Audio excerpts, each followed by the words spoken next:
Sir ನಮ್ಮ ಕನ್ನಡದಲ್ಲಿ ಒಂದು ಗಾದೆ ಇದೆ, ಬೇಲಿನೇ ಇದ್ದು ಹೊಲ ಮೇಯ್ತು ಅಂತ.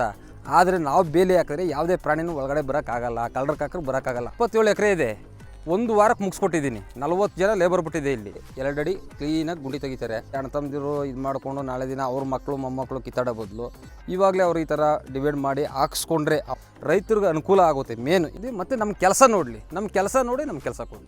ಸರ್ ನೋಡಿ, ಇದು ರಾಮನಗರಕ್ಕೆ ಬಂದಿದ್ದೀವಿ ಇವಾಗ. ಆ ಸೈಡು ಈ ಸೈಡು ಎಲ್ಲ ನಾವೇ ವರ್ಕ್ ಮಾಡಿರೋದು. ಇದು ಪೂರ್ತಿ ಇದು 1800 ಕಲ್ಲಿದೆ. ಒಟ್ಟು ಇದು 27 ಎಕರೆ ಇದೆ. 27 ಎಕರೆನೂ ನಾವೇ ಮಾಡಿರೋದು. ಯಾಕೆಂದರೆ ನಡ್ಕೊಂಡು ಹೋದರೆ ಜಾಸ್ತಿ ದೂರ ಆಗುತ್ತೆ, ನಡ್ಕೊಂಡು ಹೋದರೆ ಟೈಮ್ ಆಗುತ್ತೆ ಅಂದ್ಬಿಟ್ಟು ನಿಮ್ಮನ್ನು ಕಾರೆಲ್ಲ ಜರ್ನಿ ಮಾಡಿ ತೋರಿಸ್ತಾ ಇದ್ದೀನಿ. ಆ ಸೈಡು ಮತ್ತು ಈ ಸೈಡು, ಆ ಕಡೆ ಬ್ಯಾಕ್ ಸೈಡು, ಈ ಕಡೆ ಬ್ಯಾಕ್ ಸೈಡು ಎರಡು ನಾನು ಮೇಲ್ಗಡೆ ತೋರಿಸ್ತೀನಿ ನಿಮಗೆ. ಎಷ್ಟು ಎಕರೆ ಇದೆ, ಎಷ್ಟು ಕಲ್ಲಿದೆ, ಎಷ್ಟು ಕೆಲಸ ಮಾಡಿದ್ದೀವಿ. ಮತ್ತು ಓನರು ಜಾಸ್ತಿ ಇಲ್ಲಿಗೆ ಬರಲೇ ಇಲ್ಲ, 2 ಟೈಮ್ ಬಂದಿರೋದು ಅಮೌಂಟ್ ಕೊಡೋಕೆ ಮಾತ್ರ. ಮಿಕ್ಕಿದೆಲ್ಲ ನಾವೇ ನಿಂತ್ಕೊಂಡು ಕೆಲಸ ಮಾಡಿಸಿರೋದು. ಇದು ನೋಡಿ ಸರ್, ಆ ಸೈಡು ಈ ಸೈಡು 2 ಕಡೆ ನೋಡ್ಕೊಳ್ಳಿ ಯಾವ ಥರ ಫಿನಿಶಿಂಗ್ ಇದೆ, ಯಾವ ಥರ ಮಾಡಿಕೊಟ್ಟಿದ್ವಿ ಕೆಲಸ. ಅದು ಮೇನು ಇಂಪಾರ್ಟೆಂಟು. ನಮ್ಮ ಕೆಲಸ ನೋಡಿ ಈ ಥರ ಇರುತ್ತೆ.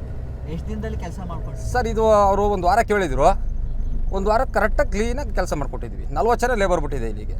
40 ಜನ ಲೇಬರಲ್ಲಿ ಒಂದು ವಾರಕ್ಕೆ 1600 ಚಿಲ್ಲರೆ ಕಲ್ಲಿದ್ದು ಒಂದು ವಾರಕ್ಕೆ ಮುಗಿಸ್ಕೊಟ್ಟಿದ್ದೀವಿ. ಫೆನ್ಸಿಂಗ್ ಹಾಕ್ಸೋದ್ರಿಂದ ಏನೆಲ್ಲ ಉಪಯೋಗ ಇದೆ ಸರ್? ಇವಾಗ ರೈತರು ಏನೋ ಒಂದು ಬೆಳೆ ಹಾಕಿರ್ತಾರೆ ಒಳಗಡೆ. ಈಗ ಯಾವುದೇ ಪ್ರಾಣಿ ಒಳಗಡೆ ಹೋಗಲ್ಲ. ಒಂದು ಎರಡನೇದು, ಅಣ್ಣ ತಮ್ಮದಿರು ಇದು ಮಾಡಿಕೊಂಡು ನಾಳೆ ದಿನ ಅವ್ರ ಮಕ್ಕಳು ಮೊಮ್ಮಕ್ಕಳು ಕಿತ್ತಾಡೋ ಬದಲು ಇವಾಗಲೇ ಅವ್ರು ಈ ಥರ ಡಿವೈಡ್ ಮಾಡಿ ಹಾಕ್ಸ್ಕೊಂಡ್ರೆ, ಅವರು ಅಭಿಪ್ರಾಯ ಪಟ್ಟೆ ಹಾಕ್ಸ್ಕೊಂಡ್ರೆ ಹಾಕ್ಸ್ಕೊಬೋದು. ನಮ್ಮದೇನೋ ಅದರಲ್ಲಿ ಇದೇನಿಲ್ಲ. ಅವ್ರ ಅಣ್ಣ ತಮ್ಮದಿರು ನಮಗೆ ಡಿವೈಡ್ ಮಾಡಿಕೊಡಿ ಅಂತ ಕೇಳಿದ್ರೆ ನಾವು ಮಾಡಿಕೊಡ್ತೀವಿ. ಅವ್ರು ಅಳತೆ ಮಾಡಿ ಸರ್ವೆಗೆ ಹಾಕಿ, ಅವ್ರ ಸರ್ವೆ ಆದಮೇಲೆ ಅವ್ರು ಕರೆದ್ರೆ ನಾವು ಖುದ್ದಾಗಿ ಹೋಗಿ ನಿಂತ್ಕೊಂಡು ಮಾಡಿಕೊಡ್ತೀವಿ. ರೈತರಿಗೆ ಅನುಕೂಲ ಆಗುತ್ತೆ. ಮೇನ್ ಇಂಪಾರ್ಟೆಂಟ್ ಏನಂದರೆ ಬೆಳೆ ನಾಶ ಆಗೋಲ್ಲ. ಅವ್ರು ಯಾವುದೇ ಬೆಳೆ ಹಾಕಿರಲಿ. ಕಲ್ಲಿನ ಬಗ್ಗೆ ತಿಳಿಸ್ಕೊಡ್ತೀರಾ? ಯಾವ ಥರ ಕಲ್ಲು ಹಾಕ್ತೀರಾ? ಸರ್ ಇದು ಕೋಲಾರದ ಕಲ್ಲು.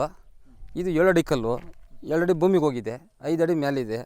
ಮತ್ತು ನಮ್ಮ ಹತ್ರ 6 ಅಡಿಯಿಂದ ಹಿಡಿದು 6, 7, 8, 9, 10 ಅಡಿವರೆಗೂ ಸಿಗುತ್ತೆ.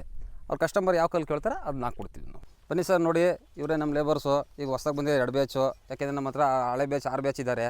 ಇವಾಗ ಎಕ್ಸ್ಟ್ರಾ 2 ಬ್ಯಾಚ್ ಬಂದಿದ್ದಾರೆ. ಇವರು 15-30 ಜನ ಇದ್ದಾರೆ. ನೋಡಿ ಇದೆ ಜಮೀನು, ಆ ಕಡೆ ಬಾಳೆ ತೆಂಗು ಎಲ್ಲ ಇದೆ. ಮತ್ತು ಗುಂಡಿ ನೋಡಿ 2 ಅಡಿ ಈ ಥರ ಕೈಲಿ ತೆಗಿಸಿ ನಾಟ್ ನೋಡಿ 2 ಅಡಿ ಕ್ಲೀನಾಗಿ ಗುಂಡಿ ತೆಗಿತಾರೆ. 2 ಅಡಿ ಕಮ್ಮಿ ತೆಗಿಸೋದೇ ಇಲ್ಲ. 2 ಅಡಿ ಇದ್ರೇ ಫುಲ್ಲು ಟೈಟ್ ಬರುತ್ತೆ, ಕಲ್ಲು ಬಿಗಿಯಾಗಿರುತ್ತೆ. ಆಮೇಲೆ ಮತ್ತೆ ರೈತರಿಗೆ ಅನುಕೂಲ ಆಗುತ್ತೆ, ಯಾವುದೇ ಬೆಳೆ ಹಾನಿ ಆಗಲ್ಲ. ಈಗ ಯಾವ ಮೆಟೀರಿಯಲ್ನ ಯೂಸ್ ಮಾಡ್ತೀರಾ ಸರ್ ನೀವು? ಸರ್ ನಾವೆಲ್ಲ ಯೂಸ್ ಮಾಡ್ತಾರೆ ಟಾಟಾ. ಕೆಲವು ಜನ ಟಾಟಾ ಕೇಳ್ತಾರೆ, ಮೈಕನ್ ಕೇಳ್ತಾರೆ. ಅವ್ರಿಗೆ ಯಾವ್ದು ಕೇಳ್ತಾರೆ ಅದು ಹಾಕ್ಕೊಡ್ತೀವಿ. ನಾವು ಆಗ್ತಾ ಇರೋದು ಎಲ್ಲ ಜಾಸ್ತಿ ಕೇಳ್ತಾ ಇರೋದು ಇವಾಗ ಇರೋ ಟ್ರೆಂಡಿಂಗಲ್ಲಿ ಇರೋದು ಅಂದರೆ ಟಾಟಾ. ನಾವೆಲ್ಲ ಕಡೆನೂ ಆಗ್ತಾ ಇರೋದೇ ಟಾಟಾನೇ ಹಾಕ್ಕೊಡ್ತೀವಿ. ಮತ್ತು ನಮ್ಮ ಹತ್ರ ಚೈನ್ ಲಿಂಕ್ ಇದೆ. ಚೈನ್ ಲಿಂಕ್ ಬೇಕಾದ್ರೆ ಚೈನ್ ಲಿಂಕ್ ಮಾಡಿಕೊಡ್ತೀವಿ. ಅವ್ರು ಏನು ಕೇಳ್ತಾರೆ ಕಸ್ಟಮರ್ ಅದ್ರ ಮೇಲೆ ಡಿಪೆಂಡ್ ಸರ್. ಮಳೆ ಬಂದು ಜೋರ ಗಾಳಿ ಬಂದು ಬಿದ್ದೋಯ್ತು ಅಂತ ಇಲ್ಲ ಸರ್, ಬೀಳಲ್ಲ. ಒಂದು ವೇಳೆ ಬೀಳಲ್ಲ, ಅದು ಒಂದು ವೇಳೆ ಬಿದ್ದರೆ ಅದಕ್ಕೆ ನಾವು ಜವಾಬ್ದಾರಿ. 10 ವರ್ಷ ನಾವು ಫ್ರೀ ಸರ್ವಿಸ್ ಕೊಟ್ಟಿರ್ತೀವಿ, ನಾವು ಮಾಡಿಕೊಡ್ತೀವಿ. ಹಲವಾರು ಕಡೆ ಫೆನ್ಸಿಂಗ್ ಹಾಕೋರಿದ್ದಾರೆ. ಜನ ಬಂದು ನಿಮ್ಮ ಹತ್ರ ಏನಕ್ಕೆ ಫೆನ್ಸಿಂಗ್ ಹಾಕಿಸ್ಬೇಕು? ಸರ್ ಇದ್ರ ವರ್ಕು ಏನು ಅಂತ ನಮ್ಗೆ ಗೊತ್ತು. ಯಾಕೆಂದರೆ ನಾವು ಇದು ನಾನು 3ನೇ ಕ್ಲಾಸು ಸ್ಕೂಲ್ ಬಿಟ್ಟಾಗಿಂದನೂ ಈ ವರ್ಕ್ ನನಗೆ ಗೊತ್ತು. ಪ್ರತಿಯೊಂದು ಕಲ್ಲು ಹೊಡೆಯೋದ್ರಿಂದ ಹಿಡಿದು ಕಲ್ಲು ನಿಲ್ಲಿಸೋದ್ರಿಂದ ಹಿಡಿದು ಪ್ರತಿಯೊಂದು ನನಗೆ ಗೊತ್ತು. ವರ್ಕಿಂಗು ಯಾವ ರೀತಿ ಮಾಡಬೇಕು, ಯಾವ ರೀತಿ ಮಾಡಿಸ್ಬೇಕು, ಪ್ರತಿಯೊಂದು ನಮ್ಗೆ ಗೊತ್ತಿರೋದ್ರಿಂದ ನಾವು ಇದನ್ನೇ ಆಯ್ಕೆ ಮಾಡ್ಕೊಂಡಿದ್ದೀವಿ. ಮತ್ತು ನಮ್ಮ ಕೆಲಸ ನೋಡಲಿ, ನಮ್ಮ ಕೆಲಸ ನೋಡಿ ನಮ್ಮ ಕೆಲಸ ಕೊಡಲಿ, ತೊಂದರೆ ಇಲ್ಲ. ನಮ್ಮ ಕೆಲಸಗಳು ಯಾವ ರೀತಿ ಇರುತ್ತೆ ಅಂದರೆ ನೋಡಿ, ಈ ಥರ ಮೆಟ್ರಲ್ಲು ಕಲ್ಲು, ಆಮೇಲೆ ಟಾಟಾ ಮೆಟ್ರಲ್ಲು ತಂತಿನು, ಯಾವುದು ಕಳಪೆ ಮೆಟ್ರಲ್ ಯಾವುದು ಹಾಕಲ್ಲ ಸರ್. ಈ ಫೆನ್ಸಿಂಗ್ ಕೆಲಸನ ಏನಕ್ಕೆ ಶುರು ಮಾಡಿದ್ರಿ ಸರ್ ನೀವು? ಸರ್ ಫಸ್ಟು ಇವೆಲ್ಲ ನಾವು ಕಲ್ಲು ಹೊಡೆಯೋದು ಗೊತ್ತು ನಮಗೆ. ಕಲ್ಲು ಕೆಲಸನೂ ಮಾಡ್ತೀವಿ ನಾವು. ಕಂಬ ಕಾಂಪೌಂಡ್ ನಿಲ್ಲಿಸೋದು ಪ್ರತಿಯೊಂದು ಕೆಲಸನೂ ಗೊತ್ತು. ನಾವು ಈ ಕೆಲಸ ಬಿಟ್ಬಿಟ್ಟು ಬೇರೆ ಕೆಲಸ ಅಂತ ಬೆಂಗ್ಳೂರಿಗೆ ಹೋದ್ವು. ನಾವು ಬೇರೆಯವ್ರ ಹತ್ರ ಕೆಲಸ ಮಾಡೋ ಬದಲು ನಾವೇ ಓನಾಗಿ ಮಾಡ್ಸೋಣ ಅಂದ್ಬಿಟ್ಟು ನಾವು ಬಂದು ಫಸ್ಟು ಸ್ಟಾರ್ಟಿಂಗ್ ಒಂದು 30 ಜನ ಲೇಬರ್ ಮಾಡಿಕೊಂಡು ಮಾಡಿದ್ವು. ಇವತ್ತು 120 ಇದ್ದಾರೆ. ನಾಳೆ ಇನ್ನೊಂದು ಬ್ಯಾಚ್ ಬರ್ತಾರೆ. ಎಲ್ಲ ಒಂದು 150 ಜನ ಲೇಬರ್ ಆಗುತ್ತಾರೆ. ನಾವು ಅವ್ರಿಗೊಂದು ಕೆಲಸ ಕೊಟ್ಟು ತೃಪ್ತಿ, ನಾವು ಓನಾಗಿ ಮಾಡಿಸ್ತೀವಲ್ಲ ಅದೊಂದು. ಯಾಕೆಂದರೆ ಈಗ ನಮ್ಮ ಕೈಲಿ ಕೆಲಸ ಮಾಡಿಕೊಂಡು ಬೇರೆಯವ್ರ ಹತ್ರ ಕೆಲಸ ಯಾಕೆ ಮಾಡಬೇಕು? ನಾವೇ ಇವಾಗ 106 ಜನಕ್ಕೆ ಕೆಲಸ ಕೊಟ್ಟಿದ್ದೀವಿ. ಅದೇ ಥರ ಓನಾಗಿ ನಾವು ಮಾಡಿಸ್ಬೇಕು ಅಂತ ಒಂದು ಡಿಸಿಷನ್ ತೊಗೊಂಡು ಈಗ ಒಂದು 8-9 ವರ್ಷದಿಂದ ಇದೇ ವರ್ಕ್ ಮಾಡ್ತಾಯಿದ್ದೀನಿ. ಸೊ 1 ಎಕರೆಗೆ ಹಾಕೋದಕ್ಕೆ ಎಷ್ಟು ದಿನ ಟೈಮ್ ತೊಗೊತೀರಾ? ಸರ್ ನೋಡಿ, ಇದು 27 ಎಕರೆ ಇದೆ. ಒಂದು ವಾರಕ್ಕೆ ಮುಗಿಸ್ಕೊಟ್ಟಿದ್ದೀನಿ. 40 ಜನ ಲೇಬರ್ ಬಿಟ್ಟಿದೆ. ಇಲ್ಲಿ 40 ಜನದಲ್ಲಿ ಒಂದು ವಾರದಲ್ಲಿ ಫಿನಿಶಿಂಗ್ ಕೊಟ್ಟಿದ್ದೀನಿ. ನಮ್ಗೆ 1 ಎಕರೆ ಆದರೆ ಬೆಳಗ್ಗೆ ಓನರ್ ಪಾಯಿಂಟ್ ತೋರಿಸ್ಬಿಟ್ಟಿದ್ರೆ ಸಾಯಂಕಾಲದ ಕ್ಲಿಯರ್ ಮಾಡ್ಕೊಡ್ತೀನಿ ಸರ್. ಸರ್ ಇದುವರೆಗೂ ಎಲ್ಲೆಲ್ಲಿ ಕೆಲಸ ಮಾಡ್ಕೊಟ್ಟಿದ್ದೀರಾ? ಸರ್ ಇವಾಗ ನಿಮ್ಮ ಬೆಳಗ್ಗೆ ತೋರಿಸ್ದೆ, ನಾವು ಕರ್ಕೊಂಡೋಗಿದ್ದು ಚಾಮರಾಜನಗರ, ಅದು ತೋರಿಸಿದ್ದೀನಿ. ಇದು ರಾಮನಗರ, ಇದು ಮುಳಬಾಗಲ್ ನಡೀತಾ ಇದೆ, ಗುಬ್ಬಿ ನಡೀತಾ ಇದೆ, ತುಮಕೂರು.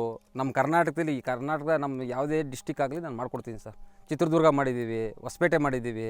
ಹೊಸಪೇಟೆದೇ ಕಲ್ಲು ಅಲ್ಲಿದೆ. ಅವರ ಕಲ್ಲು ಮಡಿಕೊಂಡು ನಮ್ಮ ಹತ್ರ ಕೆಲಸ ಮಾಡಿಸ್ಕೊಂಡಿದ್ದಾರೆ ಸರ್. ಯಾಕೆಂದರೆ ನಮ್ಗೆ ವರ್ಕ್ ಆ ಥರ ಇರುತ್ತೆ. ಸರ್ ಕೊನೆಯದಾಗಿ ನಿಮ್ಮನ್ನ ಕಾಂಟ್ಯಾಕ್ಟ್ ಮಾಡೋದು ಹೇಗೆ ಸರ್? ಸರ್ ಸ್ಕ್ರೀನ್ ಮೇಲೆ ಬರ್ತಾರೆ ನಂಬರ್, ಕಾಲ್ ಮಾಡಿದ್ರೆ ನಾವೇ ಹೋಗ್ಬೇಕಾದ್ರೆ ಜಮೀನು ವಿಸಿಟ್ ಮಾಡ್ತೀವಿ.